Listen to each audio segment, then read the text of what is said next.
Hello everyone, welcome to Sauna IE. I'm your host XO, and on today's show, I have a guest for y'all. And this guest, let me hit y'all with the quotes of the day first before I hit y'all with the intro on the guest. My first quote is, "It's going to be hard, but hard isn't impossible." And that's with life, with anything in life, with any goals, any aspirations, or anything you want to do. Of course, everything's going to be hard, but it's going to be worth the task, worth the price, and it's going to be worth the effort versus anything being possible. Anything being hard can be turned into easy if you put your mind to it and really focus on how can I accomplish what I'm going after versus doubting myself or putting up these barriers or walls against me to defeat myself before I even start. So yeah, we all know it's going to be hard, but it's not going to be impossible. So what are you going to do to make the hard things easy? How can you make them easier? And my next quote is, "People with goals succeed because they know where they're going." And that's just facts. Once you have goals, you set goals, you have a plan, and the plans turn to goals that you want to set. And once you have goals, you already know like where you're going. You're on a straight path. You know the finish line once you set a goal. And that's why people succeed, because they have goals. So whatever your goal is, if you're not a goal-oriented person, figure out who around you are goal-getters, or goal setters, or goal accomplishers around you, and hold yourself accountable and find those people around you where if you're not setting the right goal or you keep failing at accomplishing your goal, find somebody who can, like I said, hold you accountable and hold you up and make sure you accomplish whatever goal that is. Even if it's me, your family member, or your parents, somebody. Just when it comes to goals, always have that person in your corner that you always can go to that you know is a goal getter. But now, on to the guest for today's show. My guest is a 29-year-old artist who expresses himself through painting. And he's been painting for years. The more he paints, the more he grows. He attended ASU. No, not Arizona State, but Adams State, where he studied fine arts for 3 years. After college, he became enthralled in his passion and became painting up a storm, learning how to create a business through art. But without further ado, help me introduce my guest, Artrell. How you doing? I like that. That was nice. I was like, okay. he did his research, huh? I like it. What's that? Research on cue. What up, people? It's Artrell. Most definitely. I appreciate you coming on the show. No doubt, man. Thanks for the opportunity and everything. It was a long time coming, but we got it done. Yeah, most definitely. I mean, that's what this season's all about. Versus on the podcast, I'm gonna get more interviews, trying to get more people that was supposed to be interviewed a year ago, but COVID happened, so I had to get everything all rearranged. But now we coming back a year later, a year to the day, literally. We coming back, just interviewing different people, especially starting with you and your passion. I see everything through art that you've done and accomplished, especially going out to your art show a couple of weeks ago. I was like, I seen a lot of art that I wanted, but it's already sold. I showed up late, people. So, But Artrell, he is talented with his hand, with his craft, and I've seen him grow through the years, and it's just crazy how when we first met at AB, and now he's blossomed and grown to. So I do appreciate you coming on the show today, dropping knowledge about what you've been through in your life and your story, and probably giving advice to people that, or anybody that's passionate about a craft or passionate about something that's, they feel like they've been leaning back and forth, not trying to really get into their passion or fall into their passion because they're questioning themselves or doubting themselves. I know you'll probably help them out best with that, giving knowledge and really helping them push forward and move forward. But with that said, once again, thank you for coming on the show. Yes, sir. We're going to get it started. sir. My first question I'm gonna hit you with is: we in March. How's the year been for you so far? 2021 has been good, really, really good. Like I had the art show February 20th, so that was like the biggest thing really this whole year for me was trying to plan it, like trying to figure out a good day to do it actually. Yeah. Because I was like, I didn't know for sure when I was gonna do it, and I also wanted enough time to promote it and everything. I didn't want to do it so last minute, so I was just trying to figure out space, and I started looking like in 2020 for the show. So like coming into 2021, I knew I wanted to do it like either January or February. So like that was where my mind was. Other than that, business has been good for art at least. Just keeping me steady. I had clients, had murals I finished. I had a grand opening for my boy D Nice. Shout out to him. It was cool. Yeah, D Slides. He has a skate shop in Temecula, so I did a mural inside there with one of my co-artists, Zombie. So that was cool. Like I like working with him because like he's younger than me, so like we grow. But he's a great artist too, like great artist. So it's like I take things from him, he may take some things from me. So it was cool. Just really doing some big things with him. That was 2021 has been basically doing big things with Zombie, building up the art business and art show. And everything really is getting accomplished in that order. I got you. I like that, especially that it's been early in the 2021 and you already accomplished one big thing that you want to do is have an art show. He's like, I accomplished that. Now it's like, shit, it's barely the first quarter of 2021. What else can I do? What else is ahead for me? What else is ahead for you? What else you got planned for this year? I know there's a good turnout for the art show, but a lot of people actually missed it. So a lot of people is trying to get me to do, a lot of people trying to get me to do another one soon, but I don't want to like rush it again. I want to have enough time to promote it and also give enough time for myself to have all the paintings that I want to unveil, because you always want to unveil like 5-6 paintings that people haven't seen. Yeah, most definitely. So yeah, just give myself time.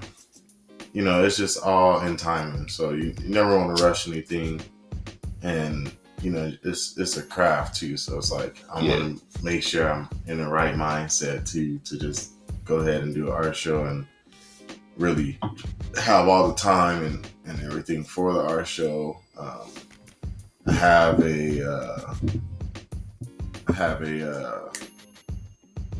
big community event, a Black community event. I respect that. I like that. Yeah, the guy hosting it, I did a event with him before, and he does a lot of good stuff for the community, especially for the Black community. Even though he doesn't advertise it just for a Black community, you know what I mean? He advertises to everybody like within the community. Yeah, it's DJ Say So, and I worked with him before at one of his events, so this event's gonna be even bigger. I'm about to be the special guest there, so that's gonna be cool. That's nice. That's dope. That's March 14th. March 14th, people be on the lookout for that one. Yeah, March 14th, 1 p.m. to 5 p.m. And I'll be out there. I'm gonna live paint, of course. Okay. Live paint at the last one, so I'm gonna live paint there. And after that, I'm still still slowly opening up. So, as every month goes by, then that's what we'll learn, what else I'm going to be in. Right now, it's just probably trying to focus on a new show, like get a new show together, but put it in the right timing. Yeah. And then just that March 14th event. And then, I got a couple murals that I'm doing. And, with some big time clients. Other than that, yeah, that's the only thing really. Like I said, it's month by month really right now for the art stuff, because we're just now getting like the okay. You're just getting the clear out. The restrictions are now lifting within this year. So I respect that too. So you're like trying to really be patient with the process of trying to get it organize a show, but still trying to see what kind of show can you organize with the restrictions that are still here. Yeah, I got you. Because they're going to be asking, you know, there's always little markets, and that's what I mean, like art market nights and everything in Redlands and San Bernardino and Riverside. So we're just waiting for, you know, those things to open back up. There's organizations and stuff that I'm loyal to, and you know, I'm trying to stay, you know, loyal to them regardless how big I'm going and everything. So hopefully SB Food Fest gets back going again. Yeah, that's a fest that I like doing. That's a big one. Whole lot.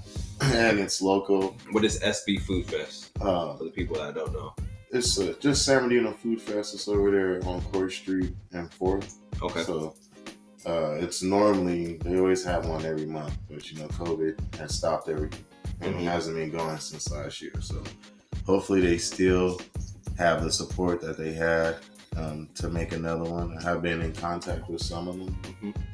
So hopefully it still goes by, because that's the event that I would like to continue to do. Yeah. Just to stay local. And, you know, and I'm saying to stay local because it's a lot of artists, you know, got LA's away, you know. But you're trying to come up through the IE. Yeah. I got you. So it's like anything, you know, Redlands, Riverside, San Bernardino, I'm trying to, you know, really wait and see, you know, what's going to happen. There's things in, you know, Upland. I'm about to be in Upland Eye Market soon. So I'll be in that this year.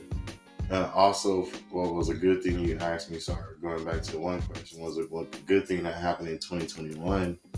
I was selected as one of the top 14 artists. That's dope. Congratulations. In San Bernardino County. I see. So, yeah. It was cool, you know. It was cool. I didn't win the contest, but just to be selected. Yeah, that's still good. And a couple of the winners had all messaged me and everything. It was just like, you know, I love your work. You know, keep going. You know, don't quit because you didn't win. Because if you would have won, you got an interview with Mark Joseph. You know, Mark Joseph is big in the creators road alone. Most definitely. Not just the art road, but, you know, in the creators road. So, well, it would have been big, but, you know, you just keep working. Yeah, so it's just a grind. It's like sometimes it was just a lesson within it all. Like you said, a lot of the winners hit you up and said, "Hey, congratulations. I mean, you didn't win, but still, we love your work. We love your artistry." And that's what it's all about. Sometimes it's not winning. It's just getting the admiration from your peers. Right. And you get the admiration from your peers. You're like, okay, I know what I'm doing. I'm in this right path. Like, as long as my peers see my artistry, then that's what really matters at the end of the day, because that's who the vision. We all have the same vision. My peers have the same vision. The audience or the judges have a different vision than artists, creators. Right. And we all know that. So that's why, like I said, when the artists, your peers say, "Hey, we love your work," you feel me? You're like, "Thank you," because you like, they see what I see at the end of the day. Right. So I respect that. So I know how it is. But we're gonna give y'all a brief break, and we're gonna be right back with Sauna IE.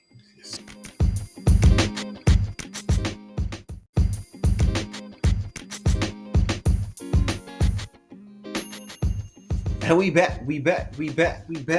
Yes, sir.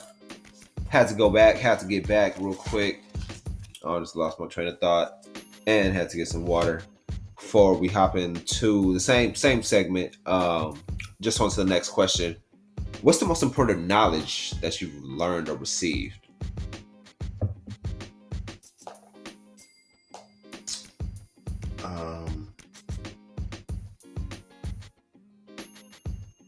Just to keep going. Like, honestly, just to keep going. And I get that from a lot of people. Like, sometimes I do be... The art game is hard. Like, it's hard, especially in pandemic. You know, it's hard. So, like, it's been times when, like, I've told, you know, some of my close friends, like, I think, you know, maybe I should take a break, you know, and go back, you know, to, you know, work in a warehouse or something close or something, you know? Something I can just get in real fast and, you know, just make some quick cash or whatever. Yeah. Because it slows down a lot. But, you know, just some of my close friends, like my homegirl Z, even my homie Jordan, you just always tell me, you know, just keep going. Like, you know, you're gonna go through stuff. Yeah. You know, as an entrepreneur, you're gonna go through rough patches. Yeah. And you're gonna have times, and it's gonna be a bumpy road to where you like, damn. Especially when you're pursuing your passion versus pursuing the cash, pursuing the money. It's like, yeah, you got bills to pay, and you got other things to handle where you need money as a necessity. Like you say, you can make some quick cash, not necessarily quick cash, but guaranteed money going back to the warehouse. But it's like you're kind of losing time with the art. Right. Even though you can juggle too, where you can work the warehouse during the day and come home and do art after. But it's like you're devoting so much time and energy at the warehouse. By the time you get home, you're like, damn, you tired. You want to just shower and just fucking knock the fuck out. Right. And go to the next day where it's back to the warehouse, and it's just a constant cycle until your day's off. And your day's off, you're like, shit, I'm gonna paint, but you still like want to sleep in a little bit because you're like, I'm off. I want to sleep in, rest my body, rest my mind, and then then by the time you wake up, it's like half the day. So I know what you mean, to where it's like just keep going, and there's times where you get tested. We all get tested. I've been tested too, to where it's like, is this what you really want? Is this the path that you really want to pursue? Right. Or is this just something that, it's a hobby? And you gotta ask yourself, and you have that talk with yourself. You're like, is this a hobby, or is this more than a hobby? Right. Like, do you want to do this for play, or you want to do this, you know? And that's what a lot of people, you know, that's what they meant by keep going too, because that's where, especially like my homegirl Z, like she knows that's what I was doing, like, you know, 2018. 2019, you know, I was working warehouse and stuff and still painting and stuff, but it was like, you know, that's when I was saying, like, 2019, I take that leap and be like, you know, I gotta be done with this warehouse shit. Yeah. And I gotta like focus all my time, you know, instead of doing 4 hours of painting, you know, I gotta do, you know, 6, 8 hours, 14, you know, 10 hours, 12 hours, 14 hours if I have to, you know what I mean? And just on my painting. And that's how hard I was going, especially, you know, back in those times, just going hard as hell. Even putting out stuff, you know, that people wasn't liking, it was still like, okay, now I can see, you know, what people don't like, and also, you know, what I can improve and stuff. Yeah. So, you know, those quitting the job and putting in those long hours for my art, you know, comes in handy. So. Most definitely. My next question is, what is your favorite and least favorite art piece that you've done?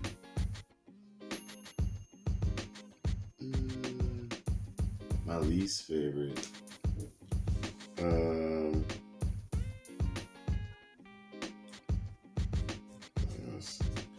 My least favorite. I don't know, really. What's your favorite? My favorite piece. And why? My favorite piece. And we'll come back to my least favorite, because it's like I have like 3 or 4 of them I really don't like. What's that? But my favorite piece is I have 2 favorite pieces. One of my first pieces. This is Sally. I did Sally from Nightmare Before Christmas. Yeah, I really like it. I have it tattooed. I have Jack and Sally right here. Oh, that's dope. I see. So yeah, I really like their story. So, but I did Sally, and I like that one because it was my first piece. Okay. And you know, I can always go back and look at that picture and, you know, be like, okay, you know, that's how far I've grown. You know, and I want to redo that piece. I'm going to redo it big as hell, honestly. But I'm going to do it so much better. And I'm going to do it like so much bigger and better. Like, it's going to be huge. Almost definitely. I can't wait to see that. I might have to get that one. Yeah, Honestly, I'm gonna be real honest with you. I haven't seen A Nightmare Before Christmas. Yeah, I have two of them. I have one Nightmare Before Christmas. I have Jack and Sally looking at each other. It's big, but that one got sold. I'm gonna redo that one too. Yeah. But that one, the Sally, I did that one. That was like my first painting that I did really like when I was like, okay, I'm gonna paint. Man, like I'll never see that painting again, ever again in my life. Cause who has it? And I'll never see it again. But I have a picture of it. That's always good though. Yes, I have a picture of it. So like I always go back and look at it. And then the other one, like one of my favorite really is Keisha. And I have that one tattooed right here on my hand. Keisha the Riveter instead of Rosie the Riveter. If you ever, Rosie the Riveter, the girl with the arm going like that with the blue and a red bandana and shirt. Basically, saying, women can do anything. But that was like my segment to, like black women can do anything really. Most definitely. Because, I was raised by black women. So my mom, my grandma, my aunts, my mom's friends, they all stepped in. So it was just like, I was raised by all black women. And the pink is for, my grandma, because she had breast cancer and stuff, but she, pulled through. And she's like the strongest woman I know ever in my life. So it's the whole thing is just, it was just all for, for myself. And it was just, I knew people were going to like it. And a lot of people liked it. So, and my grandma ended up buying that painting, which is crazy. Shout out to grandma. Yes.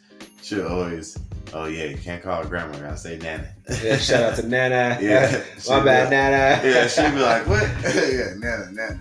Most definitely. Yeah, she bought the painting at my art show, so it was cool. I had it up. And I was like, I didn't expect her to buy it. I thought somebody else was, but she bought it and she was like, yeah, I want to keep this one. And she said because of the pink, so that like touched.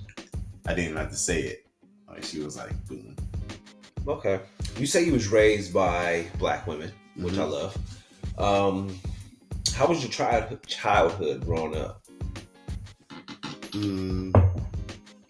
I was raised by black women.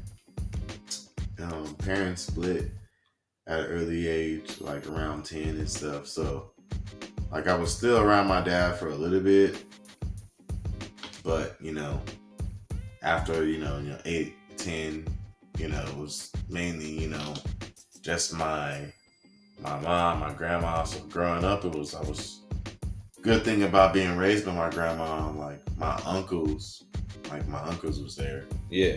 So like I had a lot of uncles, and it was just like my uncles wasn't too much older than me. I mean, they was older than me, but it wasn't too much older than me. So like I always just follow suit, and we was a track family. So my grandma was a track coach. So she's a well-known track coach. So I was raised in track. Like my childhood was weekends was track meets, and coming home from school was going to track practice. And everything was track, basically. Yeah, everything was track. Got you. Everything was running, and then it was a little bit of time when I played basketball for a little bit, but then I went back to track. Mm-hmm. And then just it went back to the track. Yeah. Other than that, it was just track, school, and then school. All I did was doodle, just draw on stuff. So, that was it. In the childhood, we had a basketball court in our backyard, so we just played basketball. Or I was racing kids down the street. That was the main thing. So, as a kid, was your childhood dream to paint, or did you have a dream to do something else? My childhood dream was to go to the Olympics. The Olympics for what? Track, of course. That was my main thing. That was all the way growing up. Even in high school, everybody cared about, football or basketball or whatever. I cared about track. I didn't care about anybody else talking that football mess that basketball mess. But when you start talking about, who's faster than who, then I'd be like, nah, like, y'all ain't faster than me. Yeah. Y'all may not see me run because a lot of people in the IE didn't run. Yeah. USA track and field. That's what I ran, club track. Uh-huh. They didn't start running really until Rising Stars. And Rising Stars didn't get made until like 2000, I believe. So I was running track in, 95 and everything. Like 95, those 5 years, and going up into the 2000s and everything. I got you. See, the track has been in your blood. Yeah, like my uncle was the first person at Miller to, be put on a banner for track because he went to A.B. Miller. He ran track, and my auntie Patrice, she ran track. My uncle Mike, he ran track. Everybody ran track ahead of me, so it was like destined to be. And even after, like my brother, he's a junior Olympian. We all ran track. So track was life, basically. Yes. Like I said, track was in everybody's blood, and track was in your blood. Where track, like you said, is a Olympic gold medalist was your vision, which I love too. Like not a lot of kids have that vision as a kid. Right. So, excuse me. That's crazy. I love the childhood, like you said, growing up. I'm really trying to. Yeah, people don't always see me around. Just see me around in the neighborhood. Like I was either see me around like on my scooter or on my or my longboard or skateboard or something. That's how I got around. Yeah. And that's just how I did things. Childhood was just whatever. There wasn't nothing spectacular. Mm-hmm. I got raised by a single mom, and she did her thing to raise us, and that's how we did. Shout out to her. Yeah, I was like, all 3 of her kids graduated. Mm-hmm. So she did her thing. But now on to end this segment off, talk about your childhood. Track's been in y'all blood. You're more focused on painting. You fell in love with painting, and painting's been your biggest drive these last 3 to 4 years. It's been a rough painting journey. You had the hardships. You've been questioning yourself, doubting yourself, but you're like, your friends told you, hey, keep going. All you gotta do is keep going, because that's what it takes to just keep going after you've been hit with roadblocks or been tested, and you're like, damn, is this really for me? And you're like, nah, you gotta keep going, because it's bigger than just painting. It's bigger than just money. It's a passion. It's your love. It's what's been driving you these last 3 to 4 years. Mm-hmm. And I want to see, like, what advice would you give anybody, any creators or anybody just out there, like anybody that's aspiring to just create, or somebody that's really like how you were in that position where you question yourself, or you question if you should still keep going?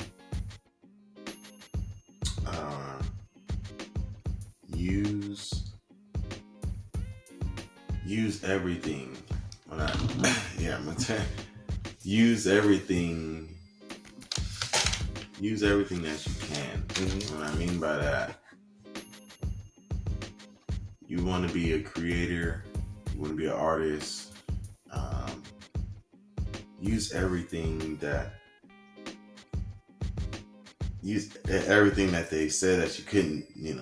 Everything that you said that they couldn't do. You got to use everything. Like, even if it's not even associated with art. When they said you couldn't make money. Use that. They said you couldn't do that. They said you couldn't make money on art. Use that. They said you couldn't be this or that. Like, you got to use everything. You got to use the heart, like the heartbreaking moments in your life.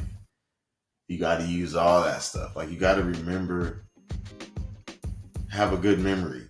Mm-hmm. It's basically what I'm saying. Like, have a good memory. Like, they tell you to forget stuff. Like, you forgive things and don't forget anything. Like, you got to use that stuff to drive you, to drive you when it was more than them just saying, you know, keep going. You know, it was more than them just saying keep going. It was them saying, like, as my friends, like, they know, you know, what I've been through. You know, they know what, you know, they know what I've been doing, and I know how hard I've been working. So that's what it is. When it's more than just to keep going. It's the, like, using everything. Use it as fuel. Yes. Use everything as fuel. Use the negativity, use the hatred, use the criticism, use it all as fuel to keep going. Yeah, and when I mean everything, I mean use everything. Like, you gotta really, really, like when they say you gotta dig deep, like when you're in a boxing match and you're tired, you gotta dig deep. It's not like, oh, dig deep to finding, like, it's the boxers aren't just boxing. It's finding that will. Yeah. Boxers aren't just boxing for themselves. They gotta dig deep because they're fighting for something else. Yeah, it's like your why. That leads me up to my next question. I was gonna ask you, what is your why? And that's what it comes down to, where the times you are questioning yourself, doubting yourself, or at that point where you're like you say, you don't want to keep going. You ask your friends or tell your friends, like, yo, I'm thinking about going back to the warehouse job. And there's a lot of people out there that's out there. There's entrepreneurs out there that's like that too. There's people out there questioning themselves too, where they're like, damn, should I keep going? Or damn, is this for me? Or stuff of that nature. What is your why? My why is I just want to, there's two whys. My why is I just want to take care of my family. Yeah. Really, like my mom, my sister, and my brother, and my nephew. My nephew Larry. That's like the first thing, you know, like I just want to take care of them. Like we've always had it hard, you know what I mean? The reason why I was at my grandma's house all the time is because my mom worked 3 jobs, you know? And it was, you know, like, even if we moved to San Bernardino or even if we moved to Rialto, like, none of the kids over there seen us because I was still always in Fontana at my grandma's house. So it was like, you know, it's so much that I just want to do. I'm just doing it for them, like for myself and for them. Like I've never had anything, like, and it's not because like my mom couldn't provide it. It was just like making sure, you know, roof over our head and the lights was on and we had food. You know what I mean? And sometimes I remember a couple of times the lights wasn't on, but we still had food, but we had to use candles. So like, and I don't remember ever, you know, going on, my mom was never worried about, you know, like school shopping and stuff. Like, I remember wearing the same shoes I wore all summer, you know, first day of school. Like, only having, you know, 2 pairs of jeans, you know, just to wear, you know, not, you know, waiting for the fucking spare pack because I got more clothes to wear, bro. You know what I mean? Like, and I can just wear, you know, sweats and shorts and shit, you know? So it's like, that's really my why. Like, all those things I remember, and it's like all those things I'm going to take care of. Like, no disrespect to Pops, but it's like, you know, I'm just trying to make sure that my mom's is good because we ain't never had, you know, that man figure, you know? And I've always told myself, you know, big money comes too. Like, you know, my little brother is always going to be able to live with me, you know? Yeah. Like, if I'm going to look for a place to live, I'm going to look for a place, you know, that my little brother can live with me too. Gotcha. And, you know, still take care of my sister, but I know my sister don't want to live in my house.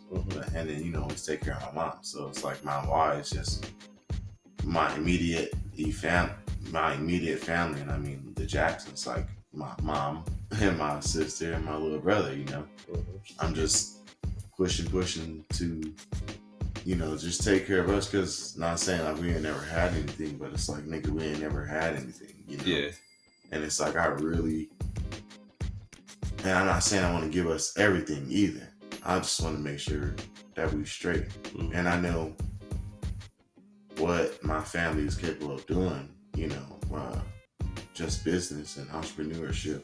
They all got their own business. Everybody, my mom has her own business. My sister has her own business. My brother has his own business. So it's like, if I can make enough money with this art stuff, and I'm not saying if, like when, it's coming. And, I'm already set up to where it's coming. But, when I do make, this big money with the art stuff, like, I'm already planning on the investments for them, Yeah. What I have to invest in my mom's business, what I got to invest in my brother's business, my sister's business, to make sure that they're set, for forever. Mm-hmm. And just making sure that, my nephew Larry, don't have to experience, what we experienced, like, if he wants to go school shopping, let's go goddamn school shopping, Yeah.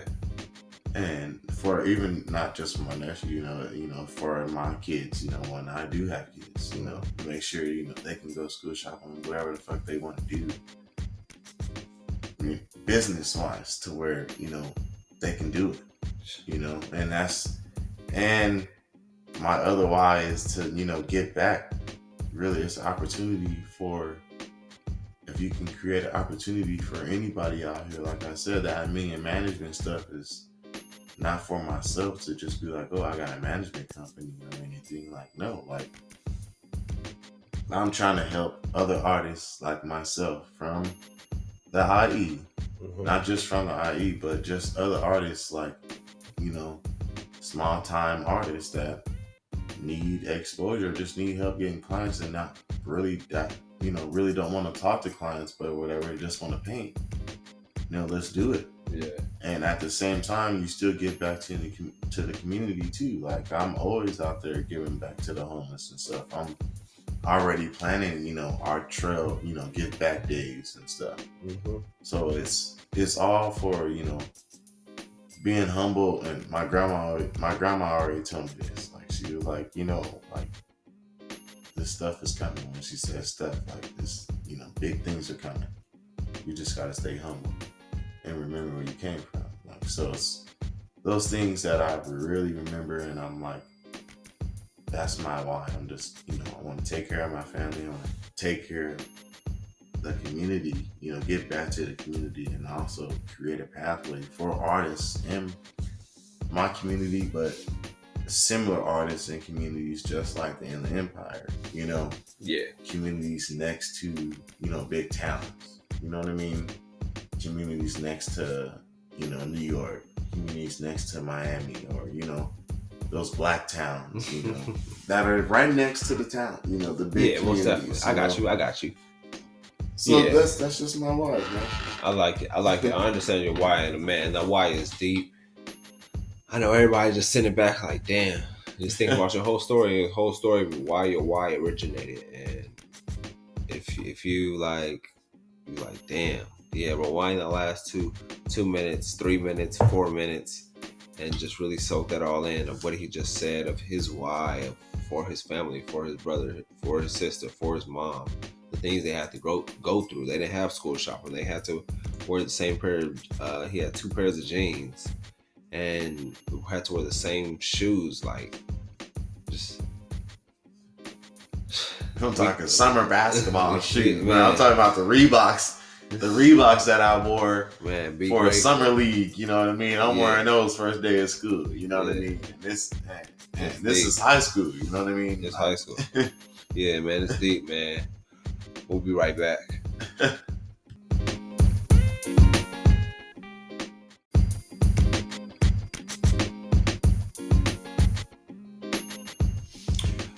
And we are back, ladies and gentlemen, with Fab Five.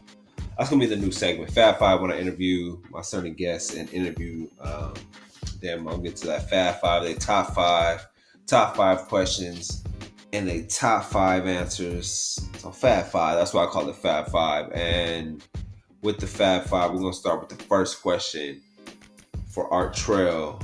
What is your top 5 movies? Top 5 movies. Friday After Next. Oh, he said Friday After Next. I was like Friday After Next because it's funny as hell. Friday After That. Now I'm about to go nerdy on you because I like The Hobbit. I fuck with The Hobbit. Yeah, I was like The Hobbit.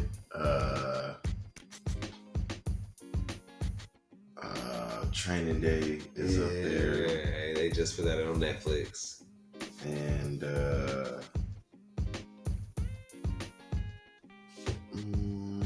for the 5th one, it would have to be. This is gonna be funny. The Notebook. That was like The Notebook. You said The Notebook. So Notebook he said The Notebook.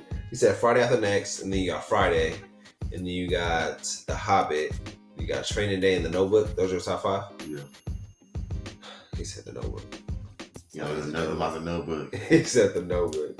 We ain't gonna discuss that. All right, top 5 foods. Top 5 foods. Lasagna is definitely up there. Yeah. And spaghetti. I like lasagna and spaghetti. It's like favorites. Ribs. Like barbecue ribs. Plain. Fried oysters. Interesting. That's like fried oysters. Bomb. And I like fried chicken.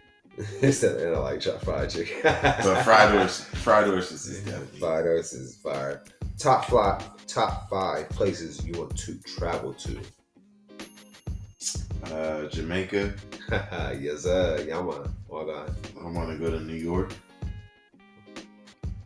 I want to go to DC, but Black DC. Yeah, and I mean, DC. When I want to go to New York, I want to go to Harlem. Harlem. Gotcha. Yeah, that's what I mean. I want to go to like Harlem when I go to New York. Why Jamaica? Real quick. Why Jamaica? I went to school when I went to college in Colorado. Yeah. Like I went to school. I was cool as fuck with a lot of Jamaicans. So, I mean, shit. I just want to go out there and like. Bob Marley is one of my favorite artists too. So just to go out there and after listening to his speeches and shit, just really go out there and soak up life and shit. And it's a lot of Jamaican dudes out there. They think different. It's different. It's a different culture and everything. Yeah. Got you. Okay. That was 3, right? Yeah. The other 2, I want to go to Italy, and I want to go to London, but Black London. Black London. Like where they be saying bruv and all that. Bruv. Yeah. Hey, bruv. Yeah. Because they don't say nigga out there. They say bruv. Yeah. Yeah. So I want to go out there to like Black London. It is a Black London too. That's where I want to go. Okay, most definitely. Top 5 role models or mentors.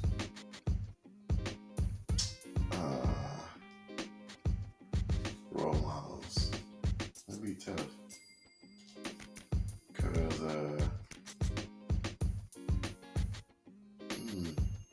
that's a tough one. Cause role models, I don't really be like. You don't got no role models. Nah, like I have like mentors in life. Yeah, well, either or. So you got I ain't got role models. I got mentors. So who are your top 5 mentors? Mentors, I have Deacon Kelvin and Pastor Jackson and Pastor Paul. My other role models, I had the other Pastor Jackson. He was like one dude that really, saved me from doing any bad, really. But he had passed away, so I mean, him and my Papa Lucas, he passed away too. So other than them, yeah. Other than those, like Deacon Kelvin, he, other than that, yeah. Got you. Like I said, I had my pops that left So like, I don't really be. Do you feel like that affected you as a man growing up? Like your pops not being in the household? Yeah, because like it was certain things that I always said, like people wouldn't step on our toes if he was here. Mm-hmm.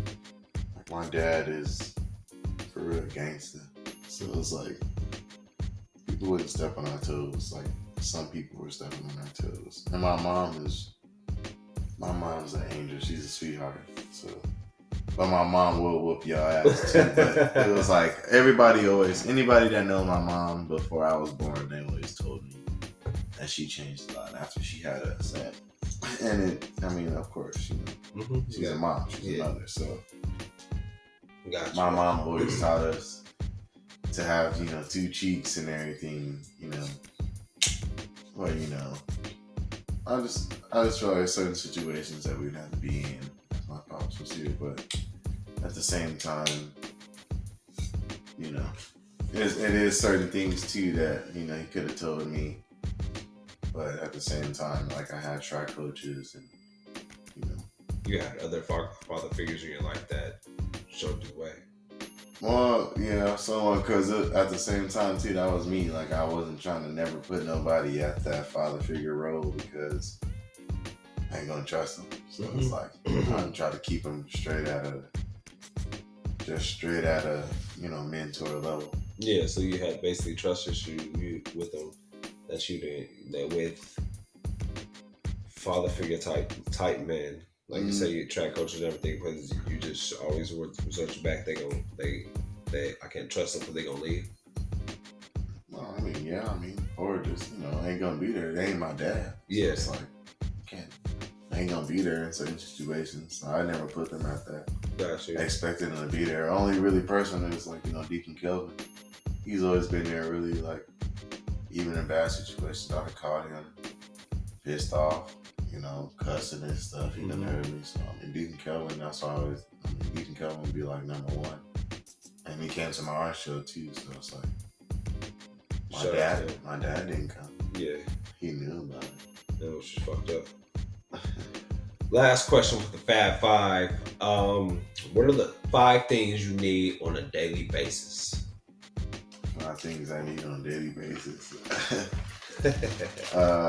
I need my walks in the morning. I feel you on that one. Not to cut you off, but I feel you on that one. The morning walks, I do big on myself and getting that sun and just being out there in that. Just really, yes, I feel that. I need my walks. Like I started doing my walks, probably like real tough and strict. A year and a half ago. So like, I really need my walks. I need my paintbrushes every day. Every day. Yeah. I need my paintbrushes. I need my weed. Facts. My walks, my paintbrushes, my weed, and I need my paint time every day. I hate when people interrupt my paint time, even though they don't know they're interrupting my paint time. But some people feel like since I don't have a 9 to 5, they can call me every day or all day, or ask me to do stuff all day. Like I'm an artist, like I'm painting 9 to 5, so try not to call me until 5 or something. Or just set up something proper with me. That's it. I just need my paint time. Yeah, because you're working in your craft. You're better in your craft. And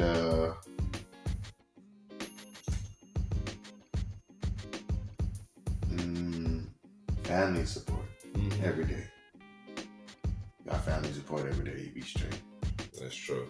Even if it's distant family, they ain't gotta be close, but family support is keeping me going. Most definitely. All right. Now we flipping up. We done with the Fab 5. Now we narrowing up and finishing up the show with a few, I want to say, thoughtful questions, or questions that some deep questions, not deep questions, but questions my personal questions that I want to ask you. The first one is, what is your biggest accomplishment and failure? And what do you learn from them? My biggest accomplishment.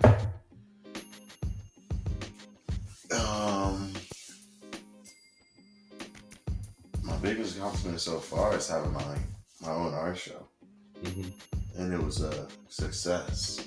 It wasn't bad. Nothing really bad happened at all. Everything flowed smoothly. You know, I made some good art sales. So, I mean, that flowed through. My failure, biggest failure.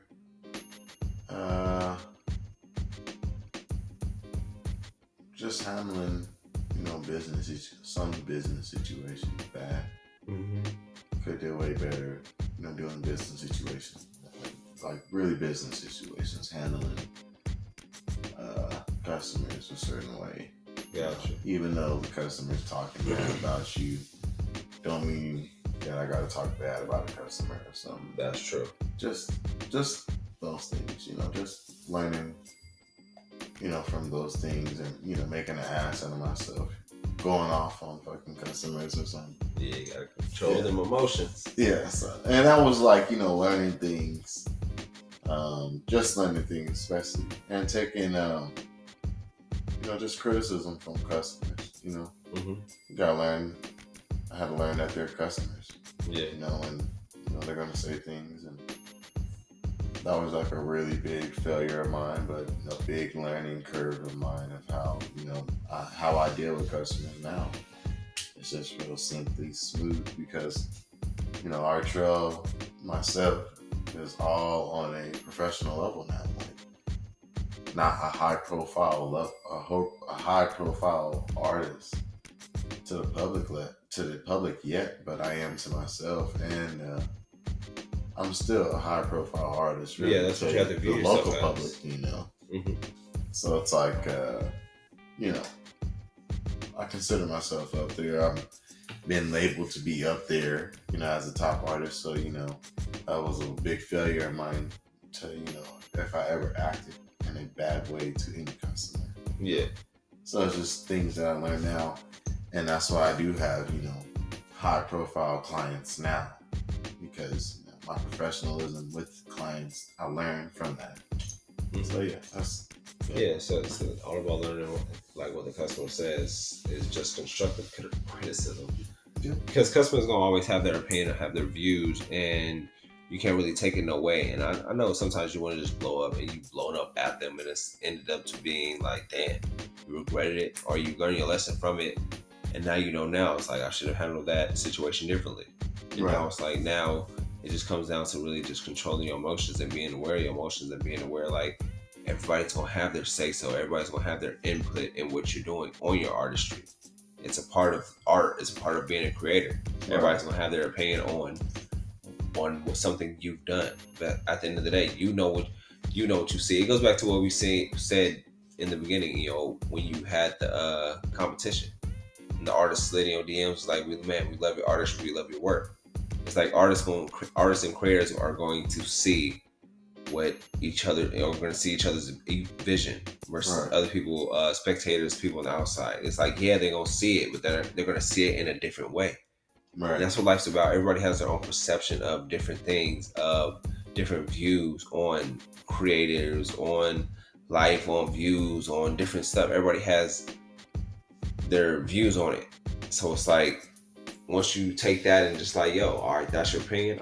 I'm grateful for your opinion because you took time out your day to really take in something that I created, something I painted, and you took some time out to criticize it. And I'm like, hey, good criticism, bad criticism, I'll take it all because at the end of the day, I know where I'm headed. I know the purpose I'm headed to. Right. So everybody's gonna have their opinion at the end of the day. My next question: what is more valuable, time or money? My time. I hate when people. No money gonna come. No money gonna come.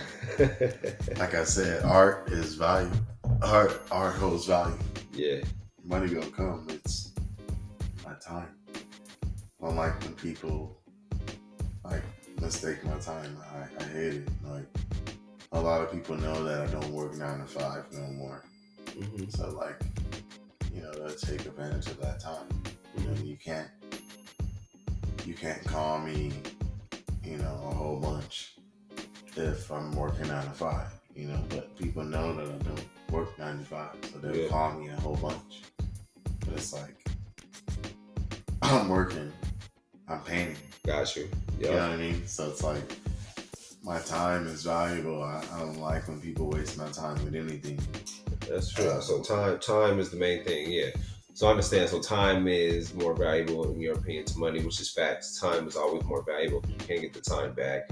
People want to really take up your time and really be trying to, like I said, take up your time or take up the energy and just be trying to shoot the shit all the time. It's like, nah, I can't do that. Like you say, you don't have a 9 to 5 for. You have this painting career, this painting life. You have a set schedule in your head and to yourself that you have to stick to.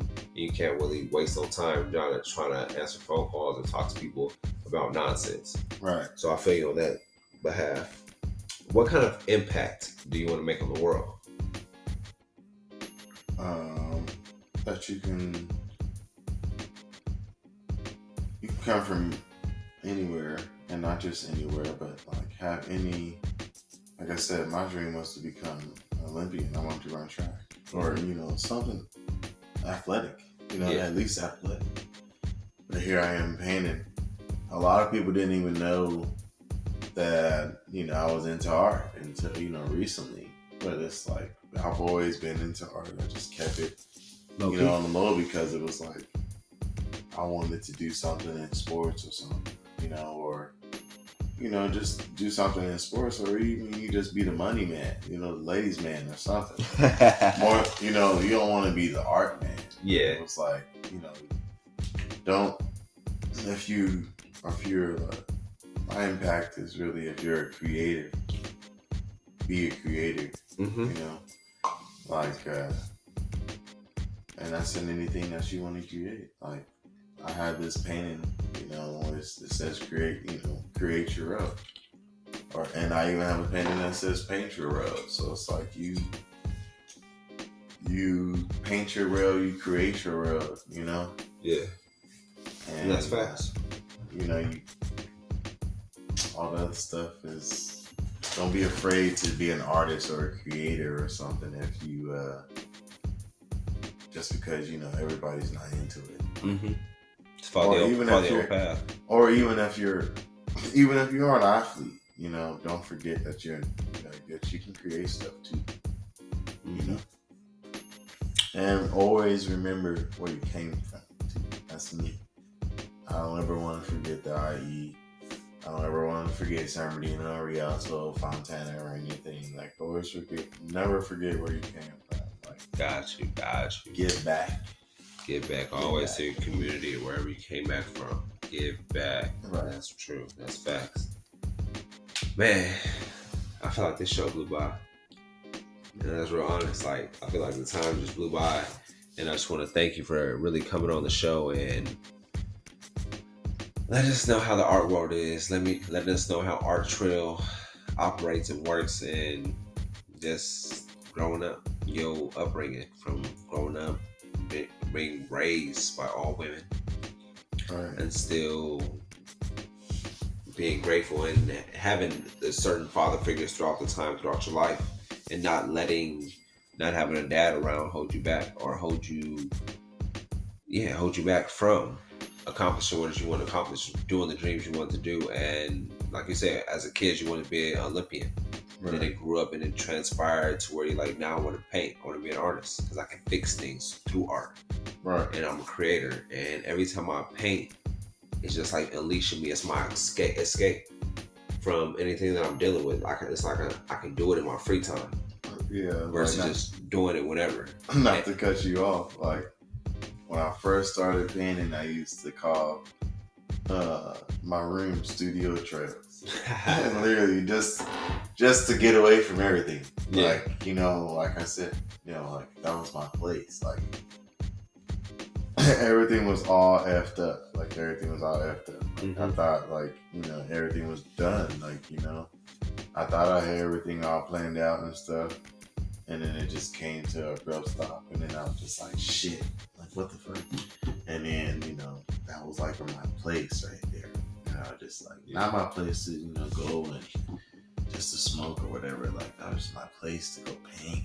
I can really just be by myself and listen to any music. It was like your man cave. Yeah, any music, not not just rap or anything. Like I listen to crazy ass shit, like crazy shit where people would even nobody want to be in there with me. You know what I mean? Like you like, nigga, what the fuck you listening to? Like something. Yeah, that was like your sanctuary. Escape from everything. So I feel you on that one.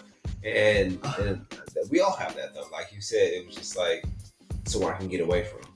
Studio trails. And that's where I know where I go in and work, and that's where I just a whole new realm as soon as I into that room.